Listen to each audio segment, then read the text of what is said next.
my fiancé's father is forcing me to marry my fiancé's twin brother. His marriage paid the price instead. My fiancé Oliver and his twin brother Blake couldn't be more different. Oliver was kind, worked as a physical therapist, and treated me like an equal partner. Blake was 32 and still lived in his parents' basement, had been fired from 6 jobs for harassment, and spent his time making crude comments about every woman he met. When Oliver proposed after 3 years together, I was thrilled until his father, Robert, pulled me aside at our engagement party and said I was making a mistake choosing the wrong brother. He actually said those words to my face while Oliver was across the room, showing his mom the ring. Robert said Blake had more potential, just needed the right woman to fix him, and that I could be that woman. I laughed, thinking it was a weird joke, but Robert was serious.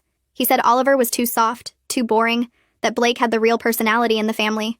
Blake, who had been arrested twice for bar fights. Blake, who'd been banned from Oliver's gym for taking photos of women without permission. Blake, who'd asked me at our first meeting if I had prettier friends. Robert started his campaign immediately. Every family dinner, he'd seat me next to Blake instead of Oliver. When I'd move, he'd make a scene about the seating chart being intentional for conversation flow. Blake would spend the meal making gross comments about my body, while Robert laughed and said Blake was just confident. Oliver would tell his dad to stop, but Robert would say Oliver needed to learn to take a joke. For Oliver's birthday, Robert organized a surprise party but told me the wrong time, so I arrived 2 hours late. When I got there, Blake was sitting in my spot next to Oliver, wearing my gift on his wrist, the watch I'd bought that Robert had apparently taken from my car and given to Blake to present. Robert told everyone Blake had picked it out and wasn't that thoughtful.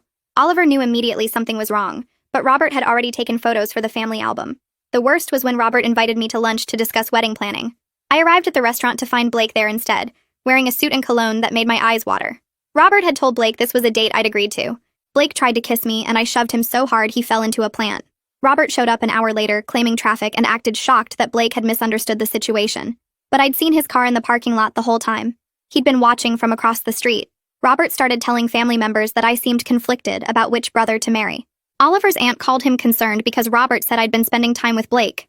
Oliver's grandmother asked why I was leading both brothers on. Robert had been poisoning the entire family against me while pushing Blake to pursue me aggressively. Blake started showing up at my work with flowers, telling my coworkers he was my boyfriend. Security had to remove him 3 times.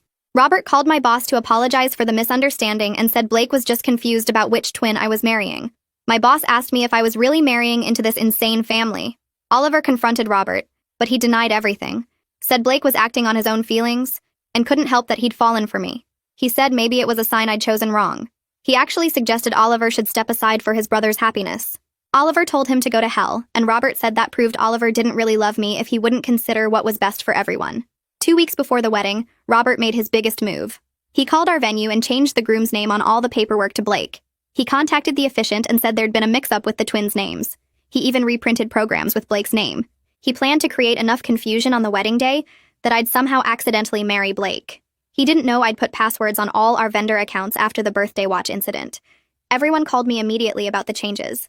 That's when Oliver and I decided to give Robert exactly what he deserved. We kept the changes. Let Robert think his plan was working. We even had Blake fitted for a tuxedo identical to Oliver's. Robert was practically glowing, thinking he'd orchestrated the perfect switch. The rehearsal dinner came. Robert stood up to give a speech about how love finds a way, and sometimes we need to be pushed toward our true destiny. He kept looking at Blake and winking. He talked about how the right brother would make me happy, and how glad he was I'd finally seen the light. Blake sat there smirking, thinking tomorrow he'd be the groom. That's when Oliver stood up and announced we had something to share. He said we knew about Robert's attempts to switch the brothers. We knew about the vendor calls, the paperwork changes, all of it. Oliver pulled out printed emails from every vendor confirming Robert's interference. Then I stood up and said, since Robert loved Blake so much and thought he was such a catch, we had a surprise. Requested Reads is on Spotify now. Check out link in the description or comments. I pulled Oliver's hand and we stood together in front of the whole room. My voice came out stronger than I expected when I said we had a surprise for everyone tonight.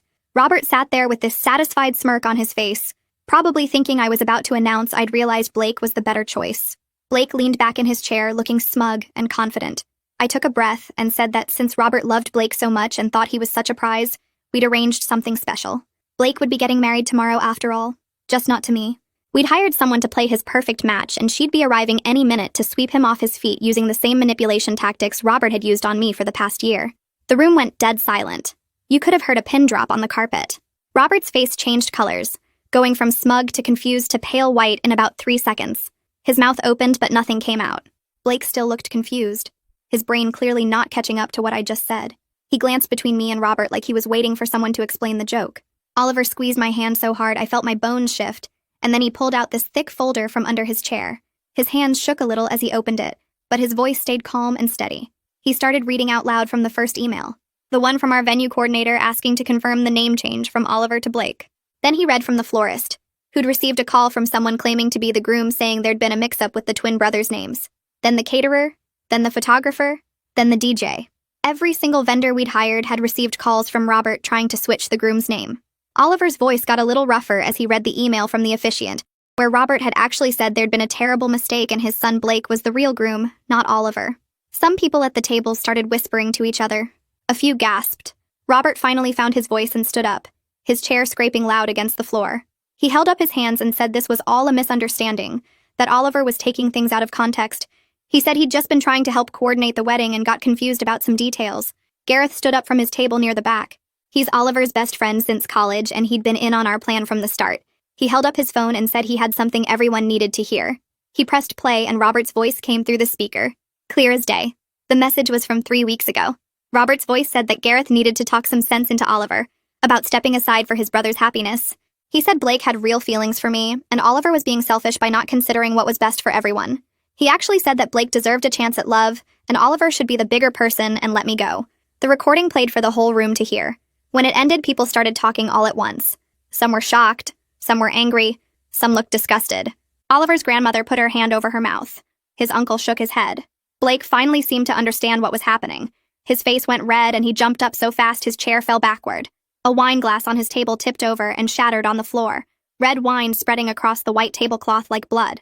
He started yelling at Robert, asking why he'd made him look like an idiot in front of everyone. He said Robert had promised him this would work, that I'd end up with him instead of Oliver.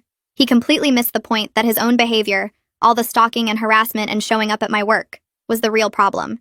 He just cared that he'd been embarrassed. I looked over at Oliver's mother. She sat frozen at her table like someone had turned her to stone. Her face was blank, but her hands were moving, folding and refolding her napkin over and over again. I watched her carefully, trying to figure out which way she'd go. Would she defend her husband, or would she finally admit what he'd done was wrong? She wouldn't look at anyone. Her eyes stayed down on that napkin while her hands kept moving in this repetitive, nervous pattern. My parents stood up from their table and walked over to stand behind Oliver and me. My mom put her hand on my shoulder. My dad walked around and put his hand on Oliver's other shoulder, the one I wasn't holding. My brother and sister came too, forming this wall of support behind us. My dad looked directly at Robert and said what he'd done was unforgivable. He said it was sick to try to manipulate someone's wedding like that, to try to force his son's fiancée toward his other son. He said Robert should be ashamed of himself. My throat felt tight and hot with gratitude for my family. Robert's face turned bright red. He stood up and pointed his finger right at me. His voice got loud and angry as he shouted that I was the problem here. He said I'd led Blake on, that I'd been spending time with Blake and giving him mixed signals. He said I was tearing his family apart with lies and manipulation. His face got redder and redder. Spit actually flew from his mouth when he yelled. I saw Oliver's aunt lean back in her chair, physically moving away from Robert like his anger was something she could dodge. Other family members looked uncomfortable or horrified. Oliver's aunt stood up and held out her hand. She said she wanted to see those emails herself. Oliver walked over and handed her the whole folder. She sat back down and started reading through them, flipping page after page. Her hand came up to cover her mouth as she read. When she finished, she looked at Robert with pure disgust on her face.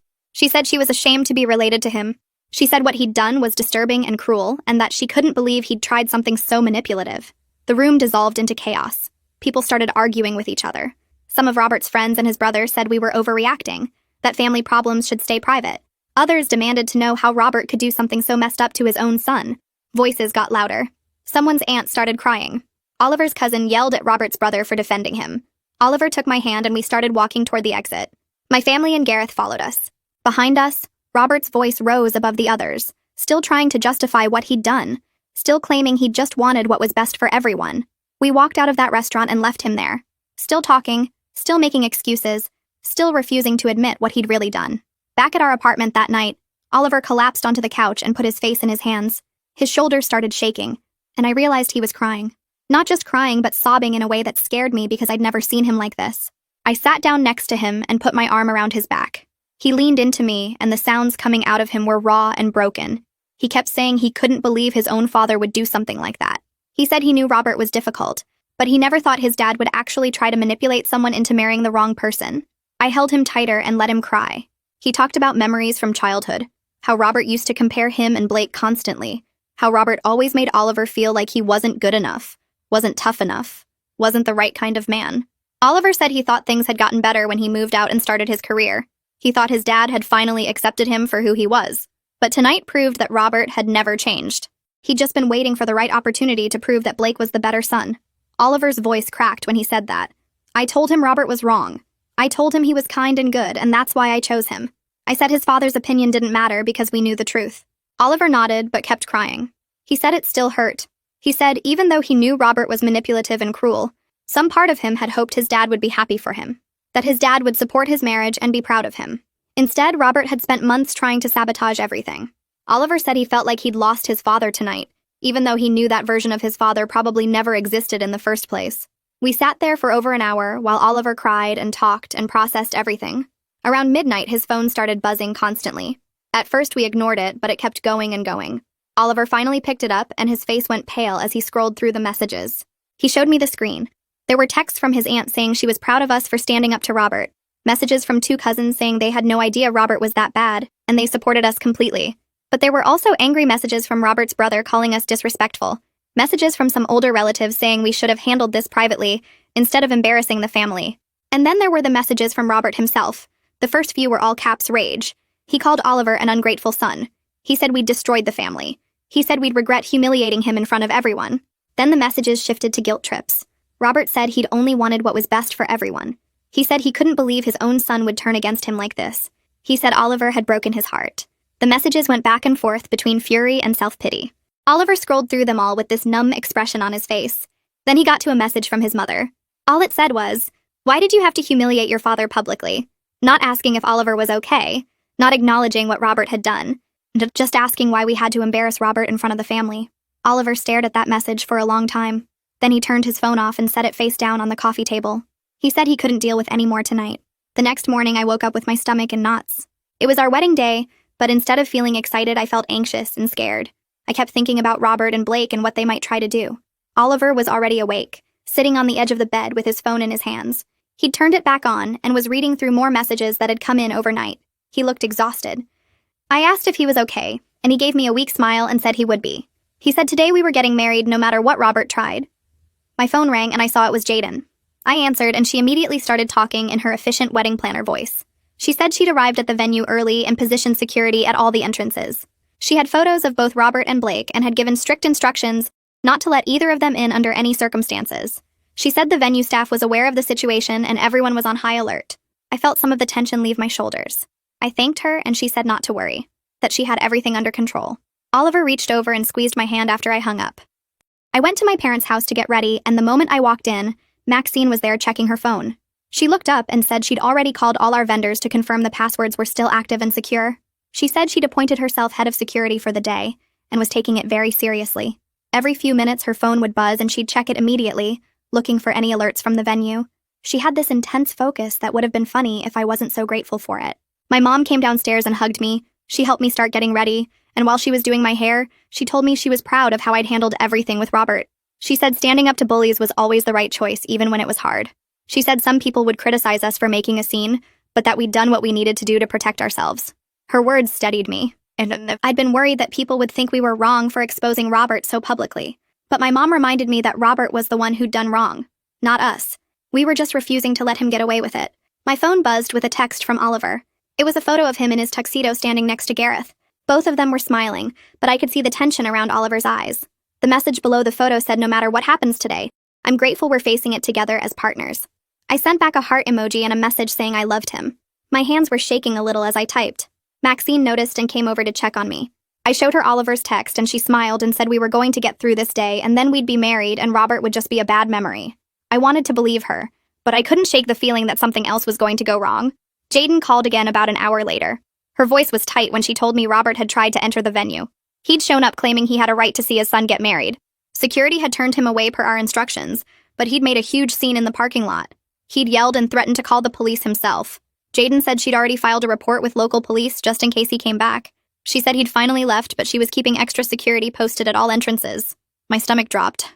I'd known Robert might try something, but hearing that he'd actually shown up made everything feel more real and scary. Oliver called me right after and said he'd heard about his dad. His voice sounded strained but steady. He said we were doing the right thing keeping Robert out. He said he was sorry I had to deal with this on our wedding day. 30 minutes after Robert left, Blake showed up. Jaden called to tell me, and I could hear the frustration in her voice. She said Blake was drunk at 11 in the morning. He'd tried to force his way past security, claiming he was the actual groom. He'd been yelling and stumbling and making a scene. Security had escorted him off the property, and Jaden had banned him from returning. She said if he came back, she'd have him arrested for trespassing. Part of me felt safer knowing both Robert and Blake had been turned away. But another part of me felt sad that Oliver's family had fallen apart like this. That his father and brother were so messed up they were trying to ruin our wedding day. I looked at Maxine and my mom and felt grateful I had people who actually cared about me and wanted me to be happy. When my bridesmaids and I finally got in the limo to head to the venue, I was a mess of nerves. We pulled into the parking lot and I immediately saw Oliver's mother's car. My stomach dropped so fast I felt dizzy. I grabbed Maxine's arm and pointed at the car. Maxine's face went hard and determined. She said she'd go in first to check things out and that I should wait in the limo. I nodded because I didn't trust myself to speak. I sat there with my bridesmaids while Maxine went inside. The minutes felt like hours. I kept staring at the venue entrance, wondering what was happening. Wondering if Oliver's mother was here to support us, or if she was going to cause more problems. Wondering if this whole day was going to be ruined by his family. Maxine finally came back out and got in the limo. She said Oliver's mother was sitting quietly in a pew on the groom's side all by herself. She'd told the ushers she wanted to attend her son's wedding. Maxine said Oliver had spoken with her briefly and decided to allow it, but he'd positioned Gareth nearby to step in if she caused any problems. I took a deep breath and tried to calm down. Oliver's mother being there felt complicated. She hadn't defended us last night. She'd sent that text asking why we had to humiliate Robert. But she was still Oliver's mom, and this was still his son's wedding. I looked at Maxine and asked if she thought we were making a mistake letting her stay. Maxine said Oliver knew his mother better than we did, and if he thought it was okay, then we should trust his judgment. I nodded and smoothed down my dress and told everyone I was ready to go inside. The ceremony venue looked different from I'd imagined. The chairs were filled with people who'd spent the last year watching Robert try to manipulate me into marrying Blake. Some of them had believed his lies about me being conflicted. Some of them had called Oliver to ask what was really going on. Now they were all here, sitting quietly, waiting to see what would happen after last night's explosion at the rehearsal dinner. I stood in the back hallway with my bridesmaids, holding my dad's arm, listening to the music start. Maxine adjusted my veil one more time and squeezed my hand. She whispered that I looked beautiful, and that Oliver was going to lose it when he saw me. My dad kissed my forehead and asked if I was ready. I nodded because I couldn't speak without crying. The doors opened and everyone stood up. I kept my eyes locked on Oliver at the front of the aisle. He was standing next to Gareth, wearing the tuxedo we'd picked out together, and his face just crumpled when he saw me. Tears started running down his cheeks immediately. I heard whispers as I walked past the rows of guests. People were definitely talking about what happened last night. I could see the empty seats on the groom's side, where Robert and Blake should have been sitting. Oliver's mother was there alone in the front row, but Robert's chair next to her was conspicuously vacant. Blake's seat was empty too. The absence felt like a weight pressing down on the whole ceremony. I focused on Oliver's face and kept walking. Nothing else mattered except getting to him. When I reached the front and my dad put my hand in Oliver's fingers were shaking. He mouthed that I looked perfect and I mouthed back that he was crying. He laughed and wiped his eyes with his free hand. The officiant started talking about marriage and commitment and choosing your partner every day. I tried to listen, but I kept thinking about how this should have been different. This should have been a celebration with Oliver's whole family here. Instead, his father and brother were banned from the venue and his mother was sitting alone looking devastated. The officiant asked us to face each other for our vows.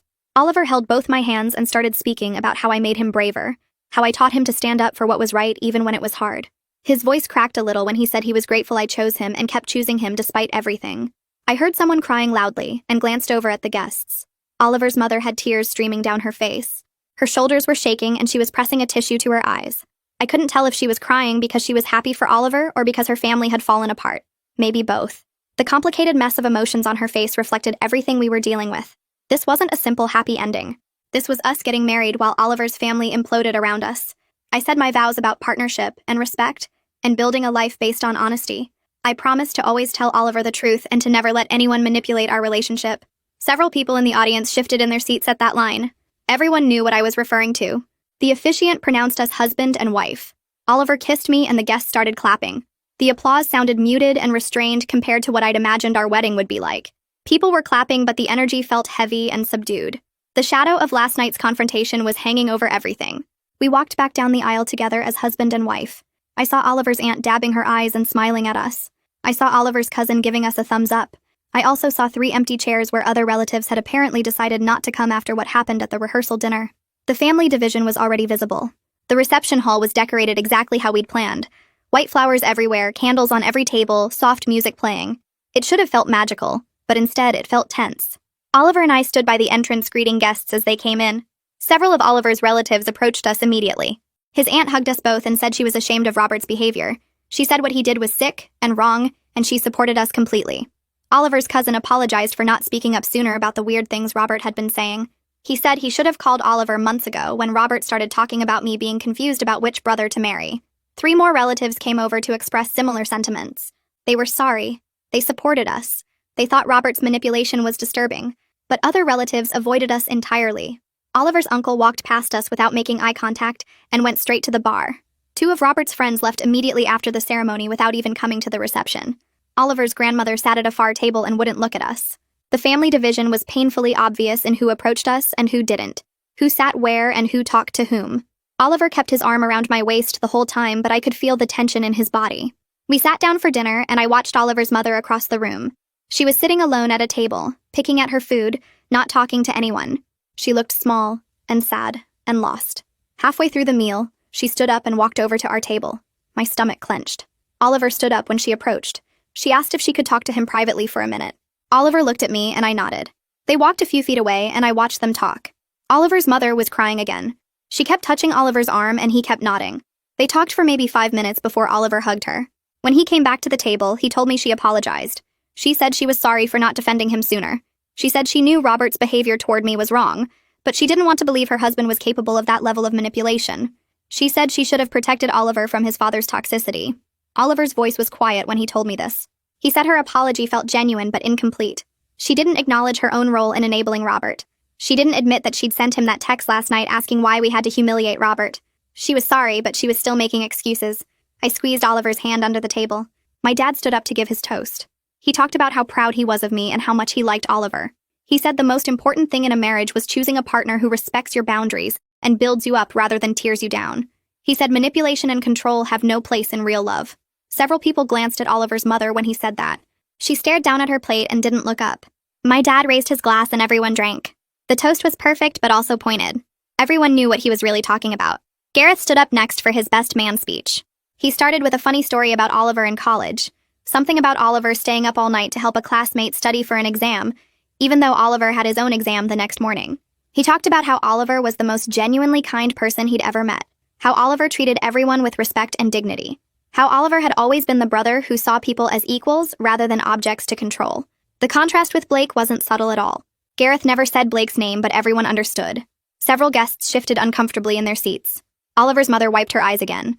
The speech was warm and loving, but it also highlighted everything that made Robert's manipulation so twisted. Oliver was good, and Robert had tried to destroy that. We stood up for our first dance. Oliver held me close and we swayed to the music.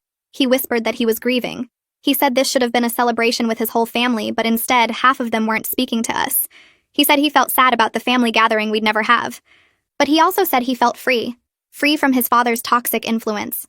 Free from the constant pressure to accommodate Blake's behavior. Free to build the life he actually wanted. I told him it was okay to feel both things at once. Grief and relief. Sadness and freedom. Life wasn't simple or clean. We kept dancing, and I felt his body relax slightly against mine. Around 9 o'clock, one of the venue staff came running over to Jaden. I watched them have an urgent conversation, and then Jaden walked quickly toward the exit doors. Oliver and I followed her. Through the glass doors, I could see Blake pounding on the locked entrance. He was screaming something, but I couldn't hear the words clearly. His face was red and twisted with rage. Security guards were standing between him and the doors. Jaden pulled out her phone and called the police. Blake kept pounding and yelling. I caught fragments of what he was screaming. Something about me being a manipulative liar. Something about me stealing his life. Something about how I was supposed to marry him. Oliver stood at the window watching his brother completely lose control. His face looked devastated. Not angry, just broken. 2 police cars pulled into the parking lot within minutes.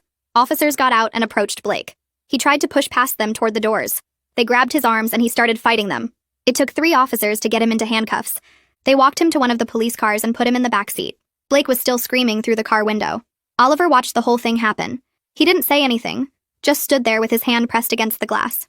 Jaden came back inside and told us Blake had been removed from the property and would be charged with trespassing and disorderly conduct. She apologized that it happened at all. Oliver thanked her quietly. We went back to the reception, but the mood had completely shifted. Several guests had seen what happened with Blake through the windows. People were whispering and looking uncomfortable. 3 couples left early without saying goodbye. Oliver's grandmother left immediately after Blake was arrested. 2 of Oliver's cousins made quick excuses and departed. The reception that was supposed to go until midnight ended around 10. People were tired and upset and ready to leave. Oliver and I stood by the door thanking people as they left. Most people hugged us and wished us well. A few just nodded awkwardly and hurried out. By 10:30, only my immediate family and Gareth and Maxine were left. We all stood around for a few minutes, not knowing what to say. Finally, my mom hugged us both and said she loved us and was proud of us. Everyone else said their goodbyes and left. Oliver and I got in the car to drive to our hotel. We sat in silence for the first few minutes. I felt completely drained. This was supposed to be the happiest day of our lives, but instead, it felt like we'd survived a battle. Oliver reached over and took my hand. He said he loved me. I said I loved him too. At the hotel, we went straight up to our room. We'd booked a fancy suite with champagne and rose petals, but neither of us had the energy to appreciate it. We just changed into comfortable clothes and sat on the bed. Oliver put his head on my shoulder and I put my arms around him. We sat like that for a long time, not talking, just holding each other. Our wedding night was quiet and subdued. We were married, which was what mattered. But we were also exhausted and emotionally destroyed. We fell asleep early, wrapped around each other, processing everything that had happened. The next morning, we flew to Colorado for our honeymoon. Oliver had booked a cabin in the mountains, remote and quiet, surrounded by pine trees and hiking trails. We drove up a winding road for an hour after landing, watching the elevation climb and the air get colder. The cabin was small but perfect, with a stone fireplace and huge windows overlooking the valley below. We unpacked our bags and stood on the deck looking at the view. Neither of us said anything for a few minutes. The silence felt good after all the noise and chaos of the wedding. Oliver put his arm around me and I leaned into him. We needed this space away from everything. That first night, we sat by the fire and talked about what came next. Oliver said we should limit contact with his family for a while. At least 3 months, maybe longer. Everyone needed time to process what happened at the rehearsal dinner and the wedding. His mom needed space to figure out her relationship with Robert. Blake needed to deal with his own issues without dragging us into them. Robert needed to face what he'd done without us there to blame. I agreed completely. We couldn't start our marriage while constantly managing his family's drama. Oliver looked relieved when I said yes. I think he was worried I'd want to fix things right away or force some kind of reconciliation. But I was done being manipulated, done being the target of Robert's sick schemes, done pretending Blake's behavior was acceptable. We made a pact that night. No family visits, no big gatherings, no pressure to smooth things over or make peace. Just us, building our life together without interference. Oliver's phone started buzzing the next morning. He looked at the screen and his face went tight. 7 missed calls from Robert. 12 voicemails. Oliver put the phone down without listening to them. It kept buzzing throughout breakfast. More calls, more voicemails. By noon, there were 15 messages waiting. Oliver finally picked up his phone and played the first one on speaker. Robert's voice filled the cabin, loud and angry. He was shouting about how we'd destroyed the family, how we'd humiliated him in front of everyone, how Oliver was a terrible son who'd chosen a manipulative woman over his own father. The message cut off after a minute. Oliver played the next one. This time, Robert sounded different. Sad. Almost crying. He said his heart was broken, that he'd only wanted what was best for everyone, that we'd ruined Blake's life and his marriage. He begged Oliver to call him back so they could talk like adults. The third message was angry again. Robert called me names I won't repeat, said Oliver was weak and pathetic for letting me control him, threatened to cut Oliver out of his will. The messages went on like that, back and forth between rage and self-pity, blaming us for everything, claiming he was the victim, never once taking responsibility for what he'd actually done. Oliver listened to all 15 messages without saying a word. His jaw was clenched and his hands were shaking by the end. When the last one finished, he opened his phone settings and blocked Robert's number. He didn't hesitate, just blocked him and put the phone away. We spent the rest of the week hiking and cooking meals together. Oliver's phone stayed mostly silent after he blocked Robert. A few texts from his mom that he didn't answer. One call from Blake that went to voicemail. Otherwise, it was peaceful. We talked about our future, where we wanted to live long-term, whether we wanted kids, what kind of traditions we wanted to build together, normal couple stuff that felt impossible when Robert was constantly interfering. On our last day in the mountains, Oliver said he felt lighter, like a weight had been lifted. Blocking his father felt scary but also right. He said he'd spent years trying to manage Robert's behavior, trying to keep peace, trying to protect me while not completely destroying his family. But Robert had made his choice when he tried to sabotage our wedding. Some things couldn't be forgiven or forgotten. We flew home a week after we'd left. The apartment felt different when we walked in. Still ours, but we were different now. Married. United against whatever came next. The answering machine was blinking with messages. Oliver played them while unpacking. His aunt had called twice asking us to call her back. His cousin left a message saying she needed to talk to us about something important. Oliver's uncle, Robert's brother, had called demanding an explanation for our behavior at the rehearsal dinner. Oliver's grandmother left a message saying she was very disappointed in both of us. The last message was from a family friend we barely knew, asking if what she'd heard about the wedding was true. Oliver deleted all the messages and sat down on the couch looking exhausted. I made coffee and sat next to him. We both knew what was happening. Robert was spinning his own version of events, telling people his side of the story, making himself look like the victim. Oliver called his aunt first. She answered on the second ring and immediately asked if we were okay. She said Robert had been calling family members all week, telling them we'd attacked him at the rehearsal dinner for no reason, that we'd embarrassed him publicly because we didn't like him, that he'd tried to help plan our wedding and we'd turned on him. She said several relatives who hadn't been at the rehearsal dinner were calling her asking what really happened. She told them she'd been there and seen everything, but they wanted to hear from us directly. Oliver thanked her and said he'd handle it. He hung up and looked at me. We needed to tell our side before Robert poisoned everyone against us. That night, Oliver sat at his laptop and started writing. He wrote for 3 hours straight, barely stopping. I read over his shoulder as he typed. He explained everything Robert had done, the seating arrangements at family dinners, the birthday watch incident, the fake lunch date with Blake, the vendor interference, the changed paperwork, all of it laid out in detail with dates and examples. He attached the vendor emails we'd printed for the rehearsal dinner. Screenshots of Robert's text messages pushing Blake toward me, photos of Blake at my workplace that security had documented, everything we had to prove what Robert had done. At the bottom, Oliver wrote that he wasn't asking anyone to choose sides. He just wanted people to know the truth before making judgments. He said we needed space and wouldn't be attending family events for a while. He asked that people respect our boundaries and stop pressuring us to reconcile with Robert before Robert took responsibility for his actions. Oliver read it through twice, then hit send to his entire extended family email list. 43 people got that email. His grandparents, aunts, uncles, cousins, family friends, everyone. We went to bed not knowing how people would react. The responses started coming in the next morning. Oliver's aunt replied first saying she was proud of him for standing up to Robert. She said she was cutting contact with Robert until he got help for whatever was wrong with him. Oliver's 2 cousins sent similar messages. They'd witnessed enough of Robert's behavior over the years to believe everything Oliver wrote. They said they were on our side completely, but other responses weren't as supportive. Robert's brother sent a long, angry email defending Robert and saying we'd clearly misunderstood innocent attempts to help. He said family should forgive and move on, that airing dirty laundry publicly was shameful. Several of Oliver's older relatives sent shorter versions of the same message. They thought we'd overreacted. They said Robert might have made mistakes, but he meant well. They urged us to apologize and make peace. Oliver's mother sent a message that was careful and neutral. She said she loved Oliver and wanted him to be happy. She said she believed us about what Robert did, but she was still processing everything. She needed time to figure out her own path forward. She didn't take a clear side either way. Oliver read all the responses out loud to me. The family was splitting exactly like we'd expected. Some people firmly supported us. Others defended Robert. And some, like his mother, were trying to stay neutral and maintain relationships with everyone. Oliver looked sad but not surprised. He said this was probably how it would be from now on. Some family members at holidays and events, others absent. Awkward phone calls and uncomfortable decisions about who to invite to what. The price of standing up to Robert was a fractured family. 3 weeks later, Oliver got a call from his supportive cousin. Blake had been arrested the night before.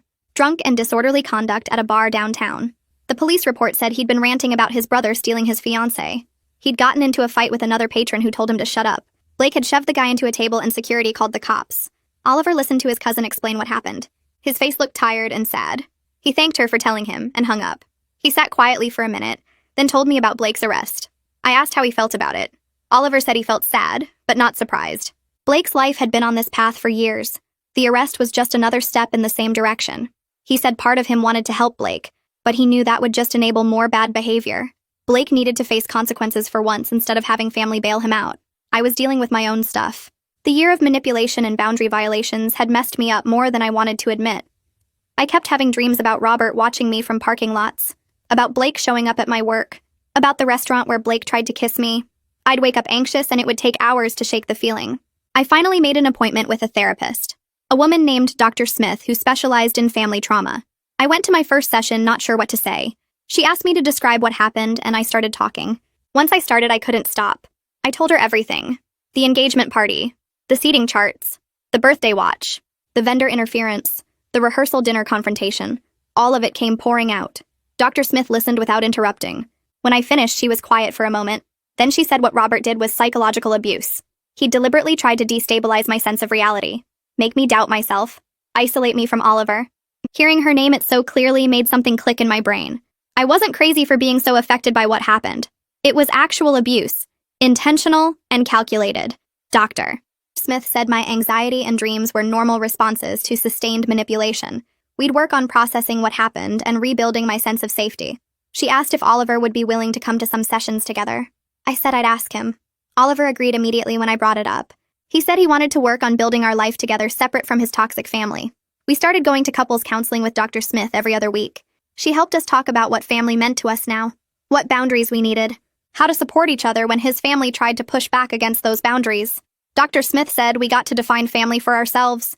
It didn't have to include people who refused to respect us or our relationship. Family could be the people we chose, not just the people we were born to. That idea felt revolutionary. We could build something new instead of trying to fix something broken.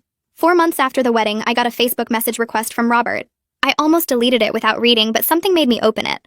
The message was long.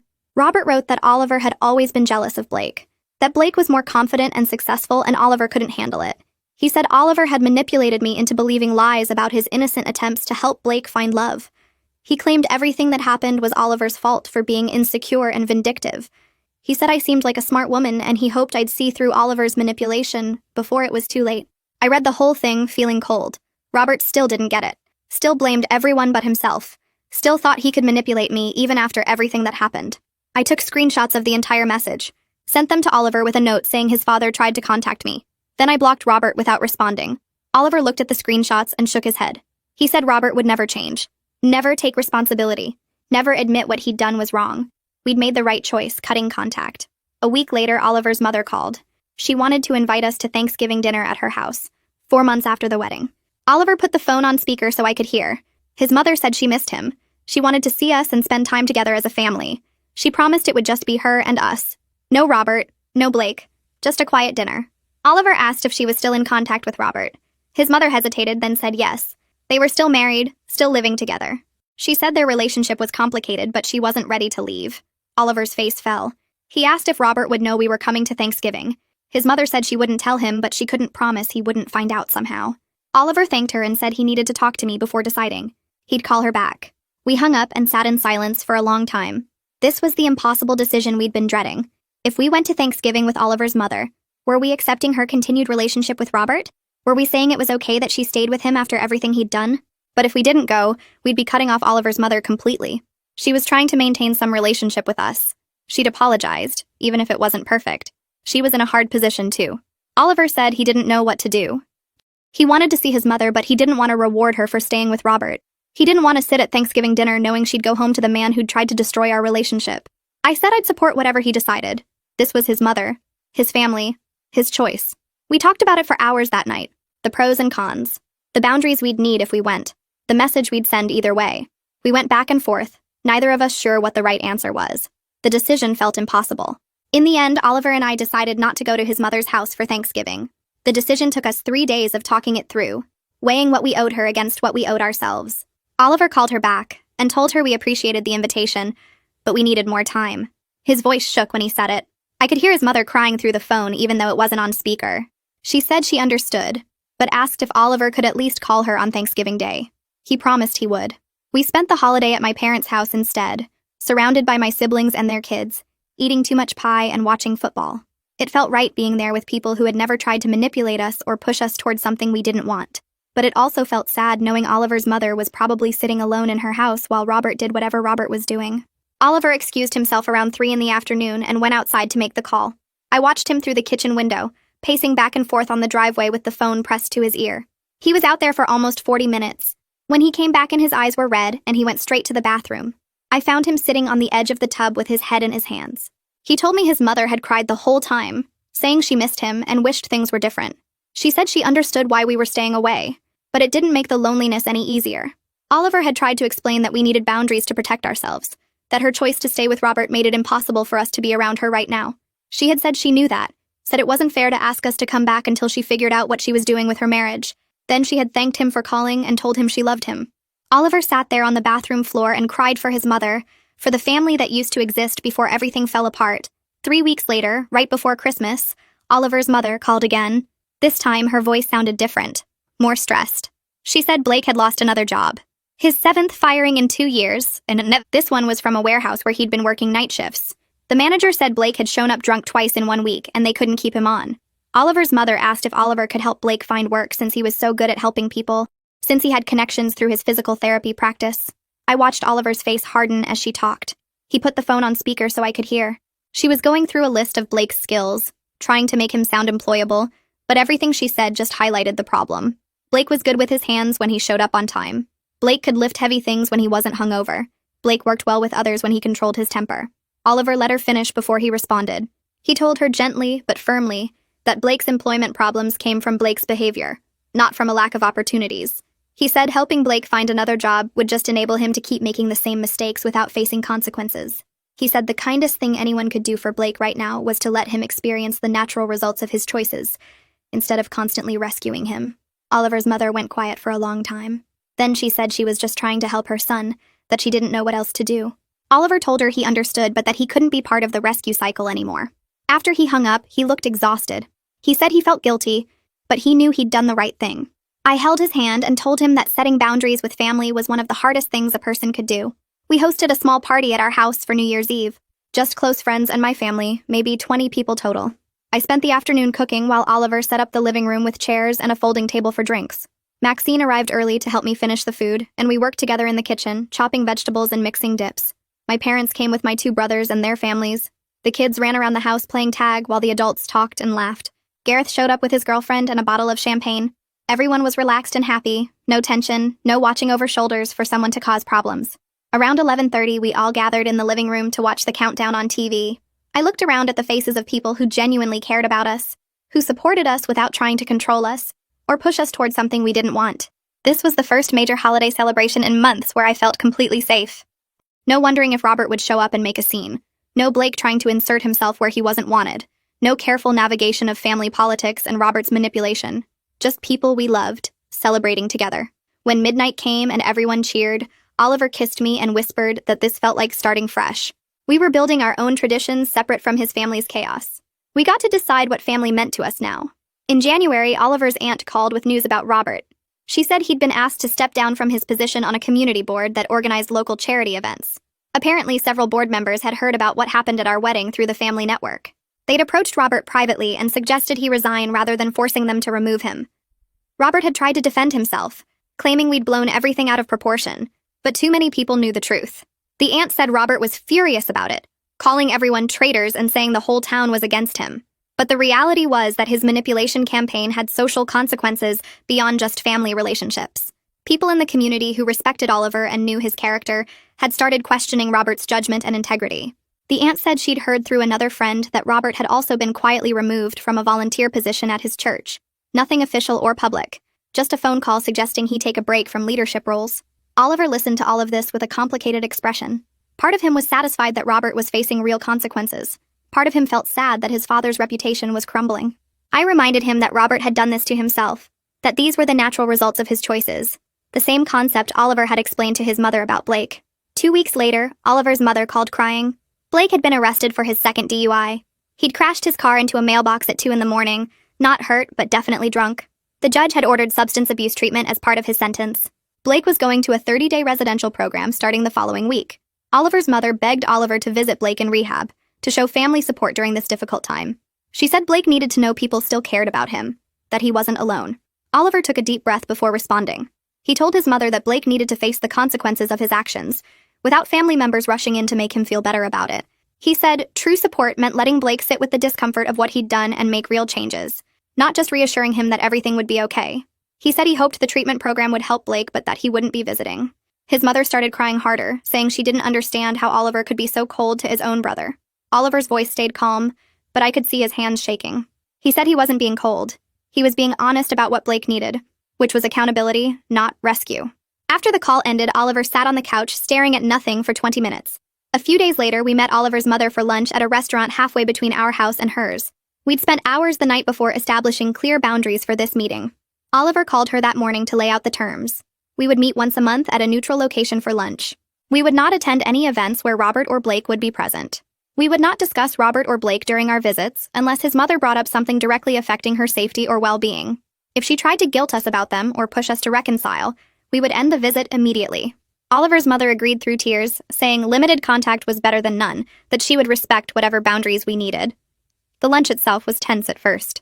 We sat at a corner table and ordered food while making awkward small talk about the weather and the restaurant's menu.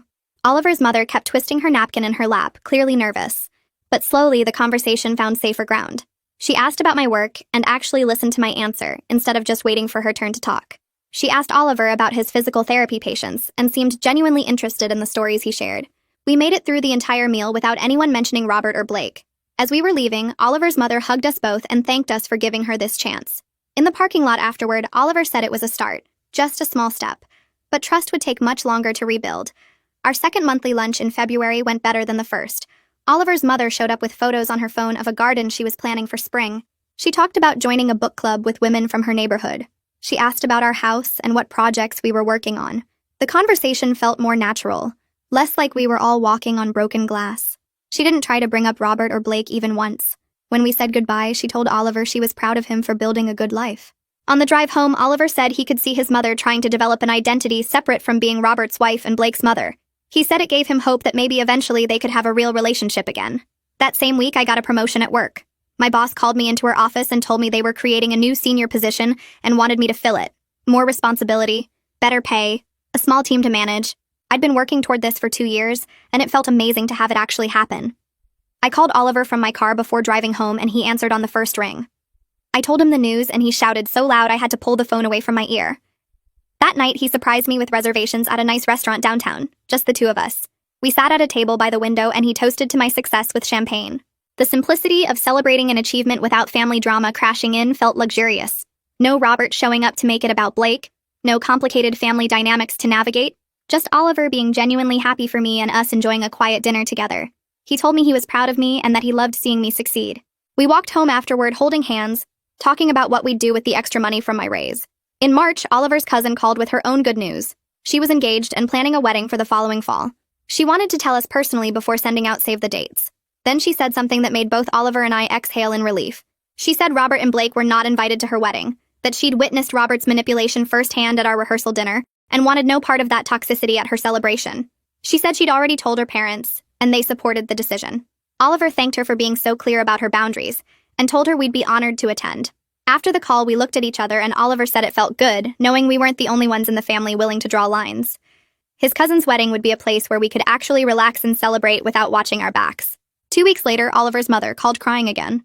Blake had completed his 30-day rehab program and been released the previous Thursday.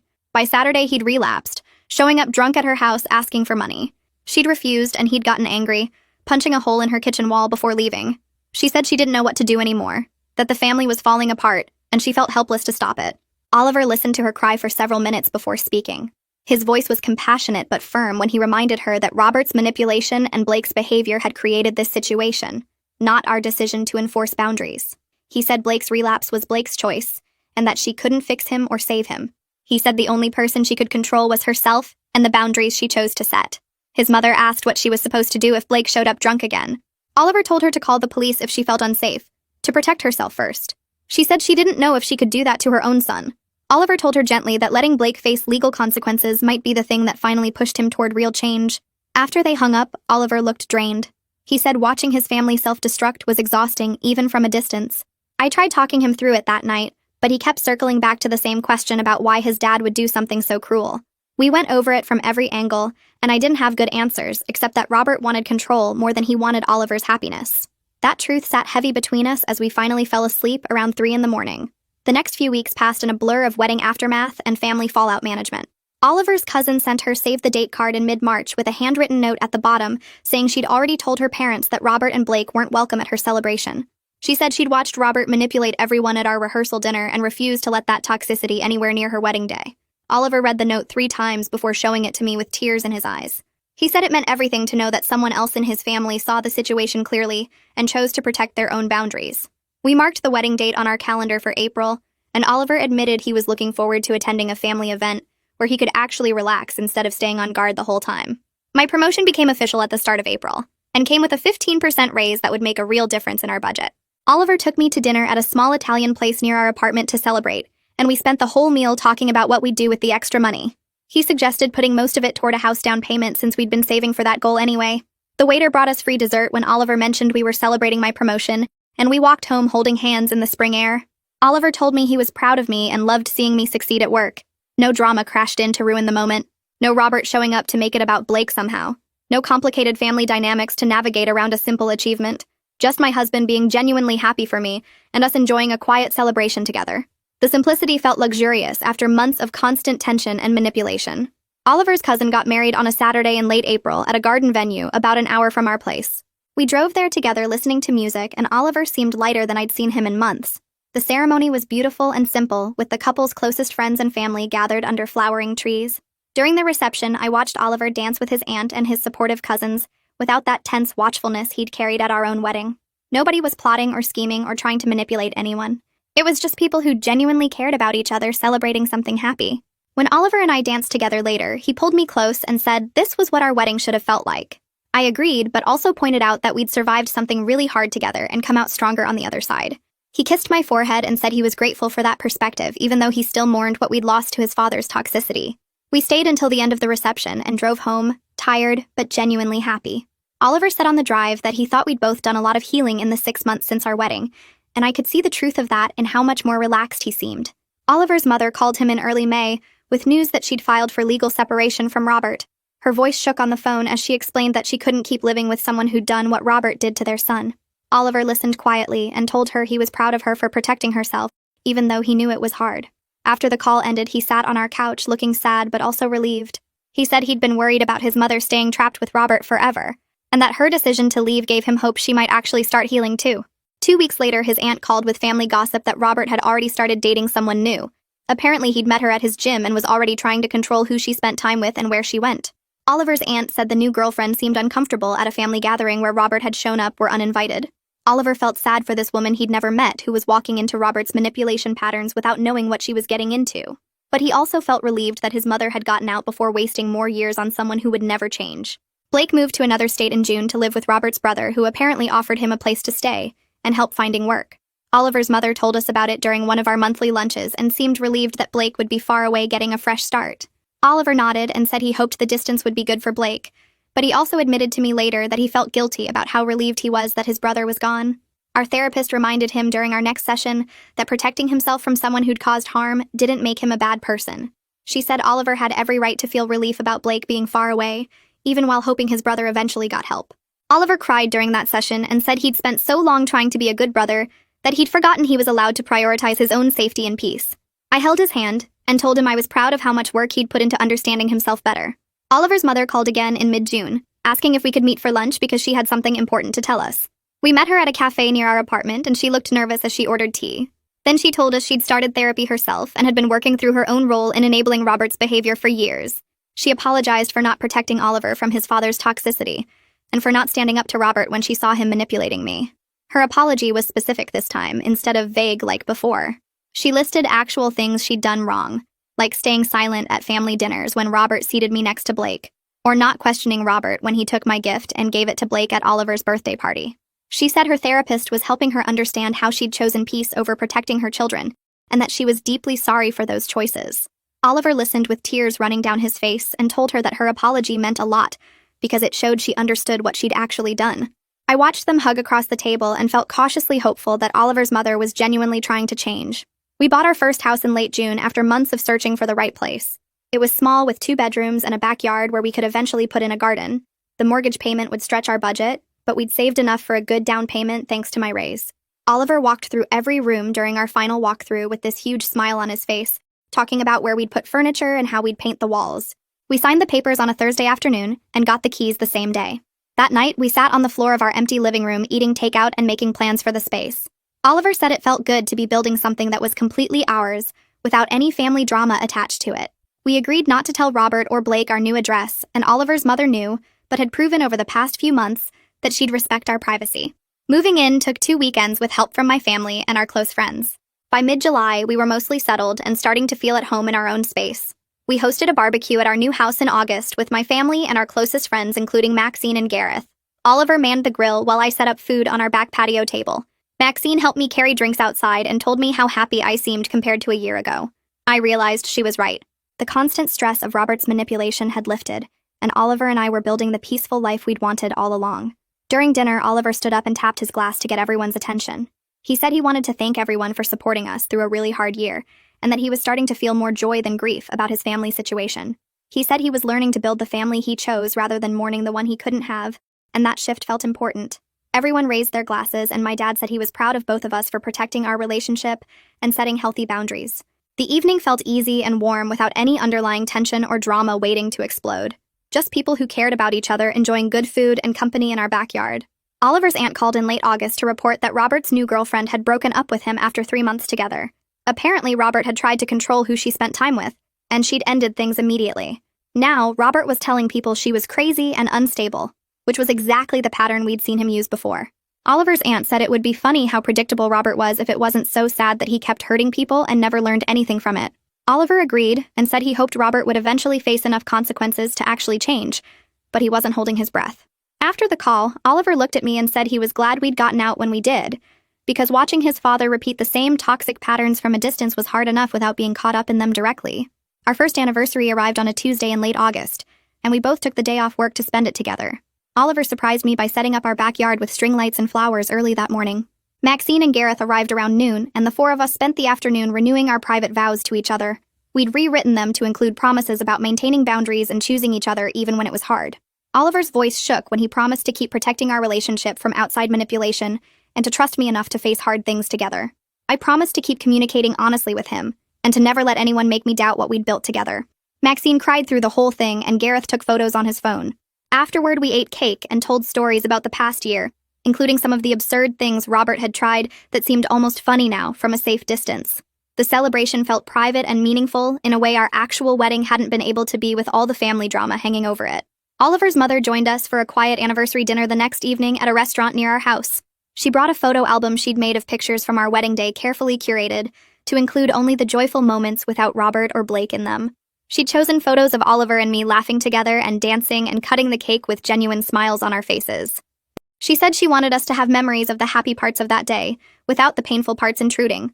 Oliver flipped through the album slowly, and I watched his face soften as he looked at pictures of us that captured real joy, despite everything else happening.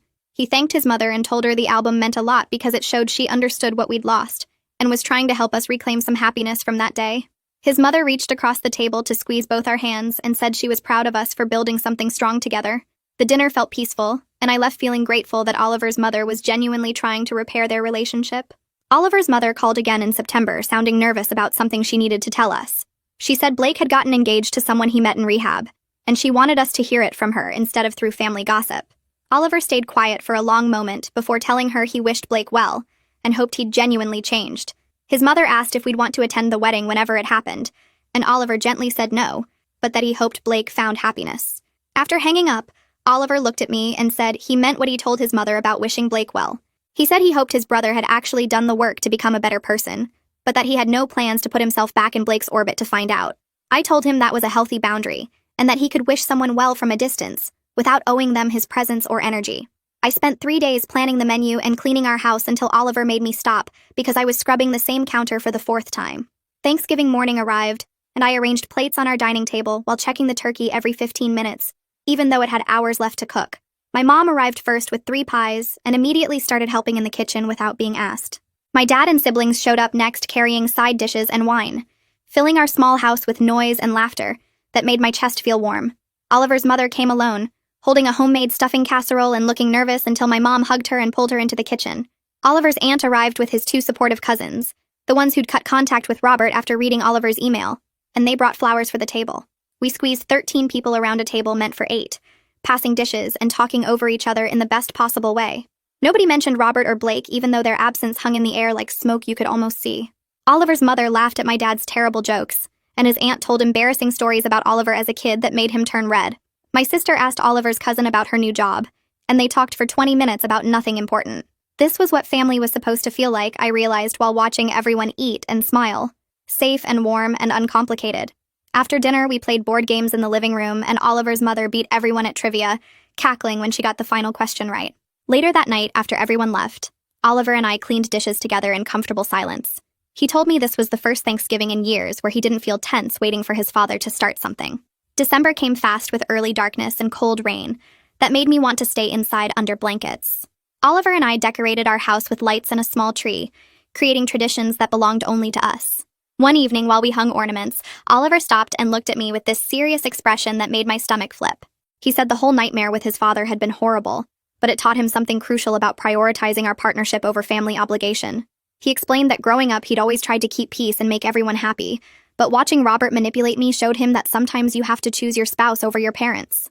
His voice shook when he said we'd learn to face hard things together instead of avoiding conflict, and that made us stronger than couples who never had to fight for their relationship. I told him I agreed, even though the journey sucked while we were living through it. We hung the last ornament and stood back to look at our tree, just the two of us in our quiet house. Oliver's mother called in mid-December, asking if she could stop by with important news. She arrived looking lighter somehow, less tired around her eyes, and sat on our couch twisting her hands together. She said she'd finalized her divorce from Robert the previous week and signed papers for an apartment 3 miles from our house. Her voice was steady when she explained she wanted to rebuild relationships with family members who'd chosen boundaries over enabling Robert's behavior. She looked directly at me and apologized again for not protecting Oliver sooner, for staying silent when she should have spoken up. Oliver reached over and squeezed his mother's hand, telling her he was proud of her growth even though it came slower than he'd wanted. She asked if she could join us for Christmas and promised to respect whatever boundaries we needed. We said yes, cautiously, knowing trust would take time but willing to give her chances to prove she'd changed. After she left, Oliver admitted he felt hopeful about having his mother back in his life as long as she kept doing her own work. Christmas morning arrived with fresh snow covering our yard in white that looked clean and new. We opened presents with just the two of us first, drinking coffee in our pajamas and laughing at silly gifts. Later, my family came over along with Oliver's mother, his aunt, and the supportive cousins who'd become our chosen family. We cooked together and ate too much and played music too loud. Oliver's mother brought photo albums from his childhood and told stories about him learning to walk and losing his first tooth. She didn't mention Blake or Robert once. That evening after everyone went home, I stood in our living room looking at the mess of wrapping paper and empty plates and felt something settle deep in my chest.